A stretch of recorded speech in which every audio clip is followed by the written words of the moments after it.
ഓ നമോ ഭഗവതേ സായിശ്വരായ. ശ്രീ സത്യസായി ഭാഗവതം. ഹിമവത് വിഭൂതി സ്വാമി ശിവാനന്ദ സരസ്വതി. തങ്ങളുടെ മഹാഗുരുനാഥൻ ശ്രീ ശിവാനന്ദ സരസ്വതി സ്വാമികൾക്ക് ആരോഗ്യം പ്രദാനം ചെയ്യുന്നതിനായി സ്വാമി സദാനന്ദനും സ്വാമി സച്ചിദാനന്ദനും ഭഗവാൻ ബാബയോട് പ്രാർത്ഥിച്ചു. ഭഗവാൻ പ്രാർത്ഥന സ്വീകരിക്കുകയും ചെയ്തു. മഹാതപസ്വിയാണ് ശിവാനന്ദ സരസ്വതി. ഹിമാലയത്തിലെ യോഗികൾ മുഴുവനും ആദരിക്കുന്ന തപസ്വി. ഡിവൈൻ ലൈഫ് സൊസൈറ്റിയുടെ സ്ഥാപകൻ, ചിന്മയാനന്ദ സ്വാമികളുടെ ഗുരുനാഥൻ, കത്തുകളിലൂടെ ലോകത്തിൽ ഏറ്റവും കൂടുതൽ ആധ്യാത്മിക ശിക്ഷണം നൽകിയ മഹാതപസ്വി.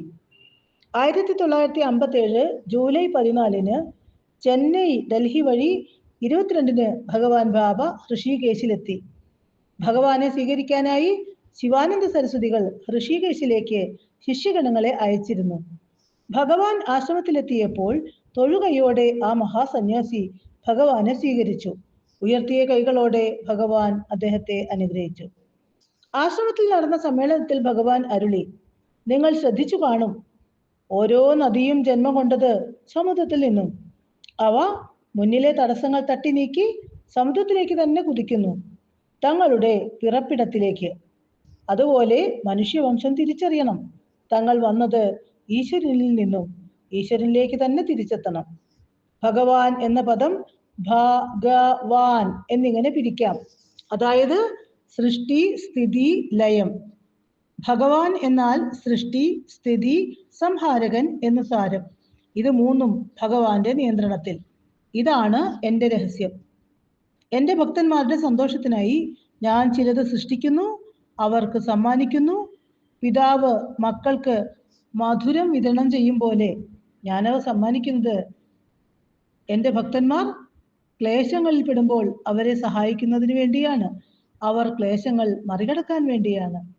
പക്ഷേ എൻ്റെ ഈ പ്രേമം തിരിച്ചറിയാൻ കഴിയാത്തവർ എന്തൊക്കെയോ പറയുന്നു. ഹിമാലയത്തിലെ ധാരാളം യോഗികളും ബാബയെ കാണാൻ അവിടെ എത്തിയിരുന്നു. ഹസ്തചലനത്താൽ ഭഗവാൻ 108 മണികളുള്ള രുദ്രാക്ഷമാല സൃഷ്ടിച്ചു. സ്വർണം കൊണ്ട് കെട്ടിയ രുദ്രാക്ഷമാല, മേരുമണിയായി ഒരു പഞ്ചമുഖ രുദ്രാക്ഷം. വെളിച്ചത്തിൽ ആ സ്വർണമാല വെട്ടിത്തിളങ്ങി.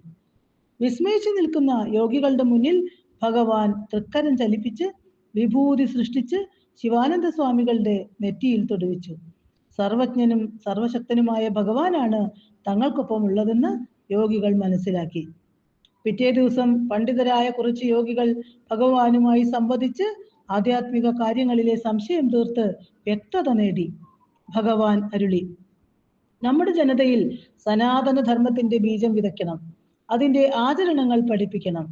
ആധ്യാത്മിക ഗുരുക്കന്മാർ ഹിന്ദുധർമ്മത്തെ വിദേശ ആക്രമണങ്ങളിൽ നിന്നും വിദേശ മതങ്ങളിൽ നിന്നും സംസ്കാരത്തിൽ നിന്നും നാഗരികതയിൽ നിന്നും സംരക്ഷിക്കണം. ഈ ആധ്യാത്മിക ഗുരുക്കന്മാരും അനുയായികളും മൂലമാണ് ഹിന്ദുത്വം നിലനിന്നത്. എല്ലാവരുടെയും ഹൃദയത്തിൽ പ്രേമദീപം കൊളുത്തുകയാണ് എൻ്റെ ദൗത്യം. എല്ലാ ദിവസവും ഭഗവാൻ വേദാന്ത ചിന്തകൾ ശിവാനന്ദ സ്വാമികളുമായി ചർച്ച ചെയ്തു. അക്കാലങ്ങളിൽ ഒരു ദിവസം ഋഷികേശിലെ ഗംഗാഘട്ടിലിറങ്ങി 1 കപ്പ് തീർത്ഥം ഭഗവാൻ എടുത്തു. അത് നിത്യവും സേവിക്കണമെന്ന ഉപദേശത്തോടെ ശിവാനന്ദ സ്വാമികൾക്ക് നൽകി. അപ്പോൾ അത് സുഗന്ധം പരത്തുന്ന അമൃതായി പരിണമിച്ചു. ഭഗവാൻ വരുന്നതിന് മുമ്പ് ശിവാനന്ദ സ്വാമികൾ വീൽ ചെയറിലാണ് സഞ്ചരിച്ചിരുന്നത്. പക്ഷേ ഭഗവാൻ ബാബ ആശ്രമം വിടാറായപ്പോഴേക്കും അദ്ദേഹം സുഖമായി നടക്കാൻ തുടങ്ങി. 100 കണക്കിന് സന്യാസിമാരും വിദേശികളും ഭക്തന്മാരും ഭഗവത് ദർശനത്തിലായി ആശ്രമത്തിലെത്തി. തൃപ്പാദത്തിൽ വണങ്ങിയും സ്പർശിച്ചും അവരെല്ലാം നിർവൃത്തിയടഞ്ഞു. ശിവാനന്ദ സരസ്വതിയുടെ 70ാം പിറന്നാളിനെ കുറിച്ച് അദ്ദേഹത്തിന്റെ ശിഷ്യൻ സ്വാമിയോട് സൂചിപ്പിച്ചു. സ്വാമി അവരോട് പറഞ്ഞു, ഇത് ശിവാനന്ദയുടെ 70ാം പിറന്നാളല്ല, കുപ്പുസ്വാമിയുടെ 70ാം പിറന്നാളാണ്.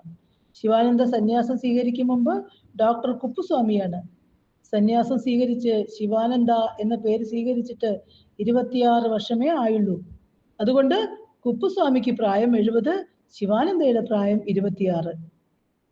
ഭഗവാന്റെ നർമ്മം കലർന്ന ഈ സത്യപ്രസ്താവന കേട്ടപ്പോൾ ശിവാനന്ദ സ്വാമി പറഞ്ഞു, ഈ സത്യം 70 വർഷത്തിനിടയിൽ ആദ്യമായി എന്നെ ബോധ്യപ്പെടുത്തിയത് ഭഗവാൻ ബാബയാണ്. ഓം തത് സത്.